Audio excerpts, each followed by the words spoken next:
in order to have a solution, you need to identify what the problem is. And I think maybe we spend too much time in identifying the problem, because I'm not actually hearing excuses in these conversations. I'm hearing people funnel their way down to what the problem is.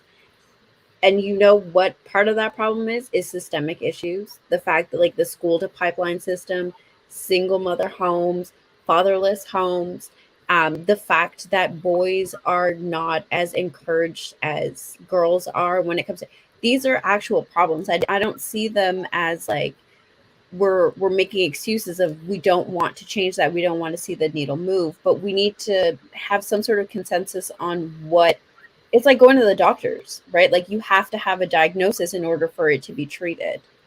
Everything you just What said, I happens when lived you go to though. the Like doctor? that's my problem. Wait, Like wait, hold everything on. you live, everything you said, I lived it. I But literally lived it. AP, So to speak to the point what Inaz has said, I think that that is part of the problem. We've gone to the doctor. We already know what the problems are, but we stop there.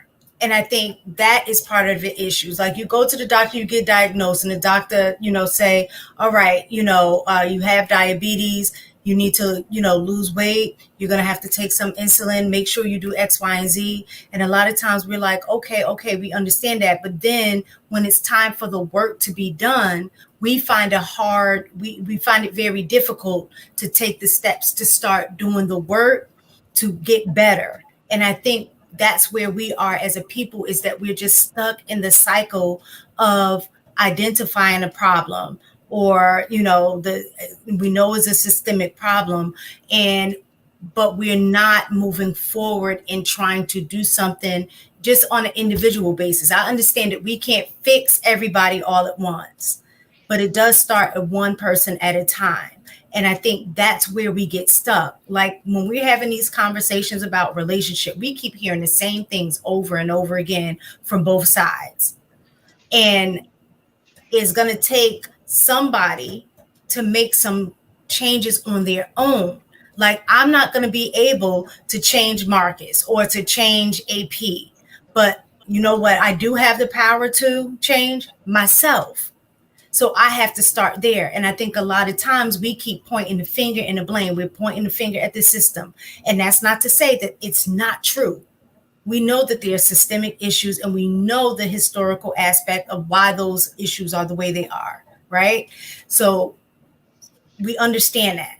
So now at what point are we can talk about the school system. Even me as an educator, I have issues with the school system. Absolutely, because I see it on a daily basis. But you know what I don't see? I see people in these spaces. I hear parents complaining, but I don't see them showing up to parent teacher conferences. I don't see them showing up when they have district meetings talking about how the school system sucks and we need some changes. I don't see them showing up to volunteer. I don't see them getting on their kid to get there at the bare minimum, at least get your homework done, even if it's all wrong. I need to see you doing something. So those are the things that we have total control over. And we just don't. We'd rather complain and have somebody else fix the problem for us instead of us doing it for ourselves. first we gotta we gotta take accountability and responsibility for our part in what we do to continue the chaos. Right. That's the number one thing. And for whatever reason, we struggle with that piece. And as long as we struggle with that piece, we're gonna continue to spin our wheels in the mud. Meanwhile, like me, I just wanted something different. I had to have something different. I knew there was more out there. I just knew it, right? So my job at that point, when I understand that there's going to be more out there to the world, to go find it. Quit complaining, because like what I heard from my uncles growing up, the white man this, the white man that. Oh, whitey, whitey, whitey. Like, well, both of y'all went to the damn Navy and are doing okay. Like, what are we talking about? I don't. That's the kind of stuff that always bugged me, right?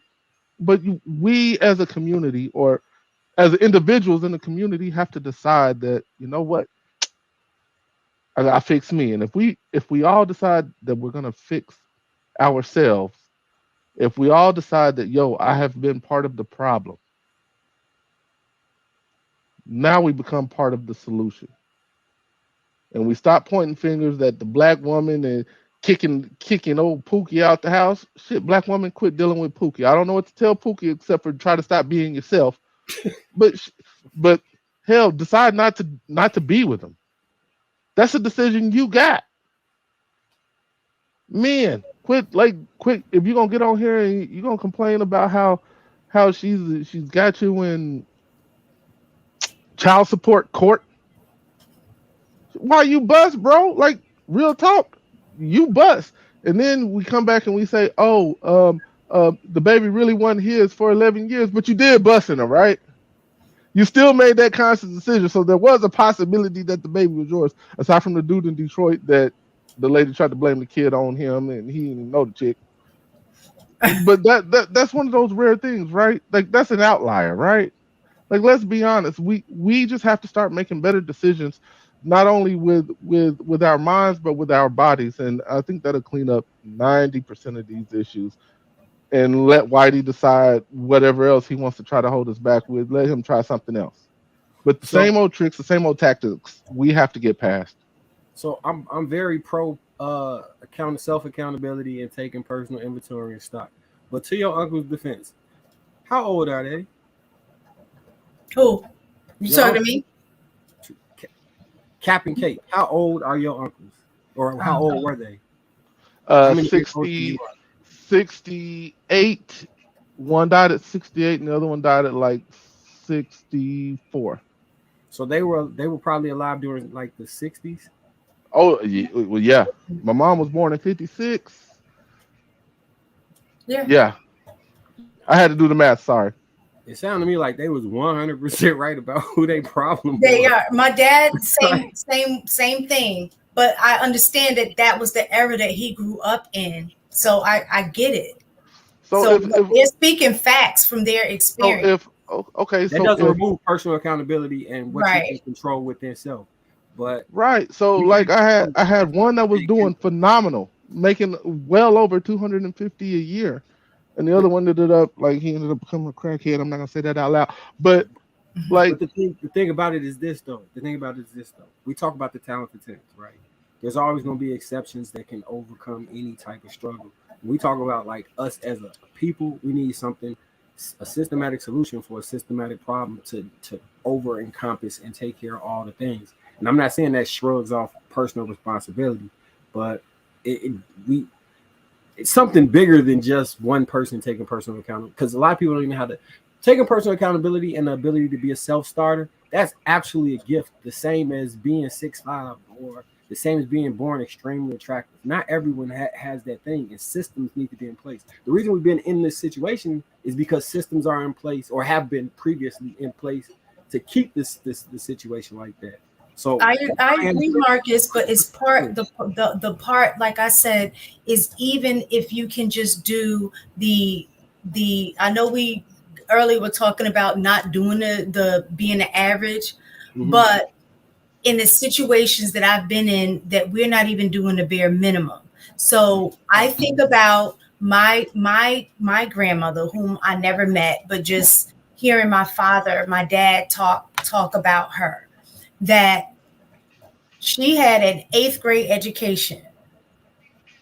And she had 3 kids that 4 kids that she had to raise on her own as a single mom, right? She didn't know anything about the school system. She, like many parents now, trust the school system, to raise their kids, take care of their kids, and what have you. But she also understood that she had a responsibility as a parent to her kids. So even though education-wise, she couldn't help them with their homework, she couldn't do any of that stuff. But you know what she did do? She set an expectation that, did you get your homework done? You know what I'm saying? Did you turn it in? Don't let me hear that teacher having a call to this house about anything. So she parented where she could. She couldn't do anything at the school system level, but she was able to do at the home level. Like, I can't help you with homework. I can't, be here with y'all at the house because, I have to work. I'm a single mom taking care of 4 children. But she set an environment of expectation. And did some things go wrong? Absolutely, because there was a lack of understanding and awareness and knowledge, on some levels with the education system. But she did the best that she can, and that was the bare minimum. Make sure your homework is done. Let me check to make sure that, you're not getting in trouble at school. And that was what she could do. Where we have parents now that are in a whole heck of a lot better situation than she was, and just won't even do that. And they have everything at their fingertips. They don't have to go to the school to see their kids' grades. They can log right on and see that. They have direct access to teachers. They have access to the grade books real time. 24 hours a day, 7 days a week. They have access to the teachers almost 24 hours, 7 days a week, because they can send an email. You know what I'm saying? Or even if they don't have that, they can call up to the school like we did old school. You know what I'm saying? So for me, that's what I'm saying. It's the bare minimum that they're going to show up for that football game. They're going to show up for that basketball game. Well, hey, Ray Alexander is on point. And they'll dress them kids down for the prom. You know what I'm saying? So it's the value system that I think we are competing against. As educators are saying, you can't complain about the school system when you're not investing in the bare minimum aspect by having your kids at least do the bare minimum, and we can take care of the rest inside the school. Yeah, I 100% agree with you. I was never showing personal accountability. Mm-hmm.